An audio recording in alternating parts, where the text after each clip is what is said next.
Hi, I'm Martin Fullard for Golf News.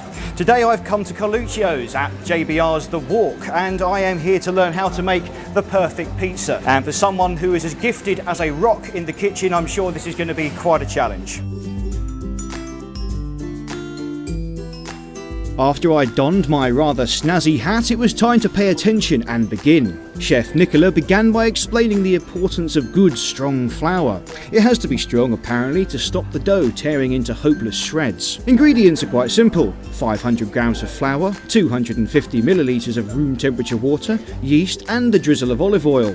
It's also worth noting your ratios. You'll need 50% water for however much flour you have. Things started well. I added a splash of water to the yeast to stop it exploding and then threw everything else together into the mixing bowl. Much like in the way you would mix concrete, you make a hole in the flour and fill it with water. Then begins the process of kneading the dough. Squash, pummel, flatten and then rub between your palms for about 10 minutes. I was distinctly told that if the dough started to get sticky, that I was doing it all wrong and that my lump of dough would be ruined if I didn't add more flour immediately. But not having any flour left, I chose to carry on regardless, getting most of it stuck to my fingers instead. Having not done that properly, it was time to move on to flattening out the base. You're supposed to hold it with both of your hands and move it around with your fingers, pinching and stretching the edges. It really does feel like one of Salvador Dali's melted clocks that could fall apart at any minute, but no matter. Pressing the base out looked fairly straightforward, and sure enough it was, just not for an incompetent person like me. You have to use your fingertips to push the edges out while using the side of your hands to rotate the dough. It's up to you how big you make it, so I stopped when my hands began to hurt. And once again, Nicola was tasked with rescuing me. Still, I'll take the credit.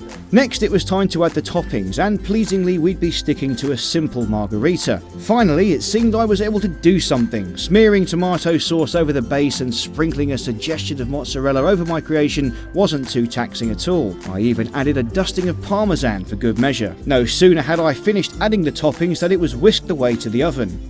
Your oven at home probably won't be capable of reaching the fiery temperature required, so if you are attempting this in your kitchen, just set it as high as it will go, which will be around 300 Celsius. A mere 5 minutes later and it was time to see the finished product.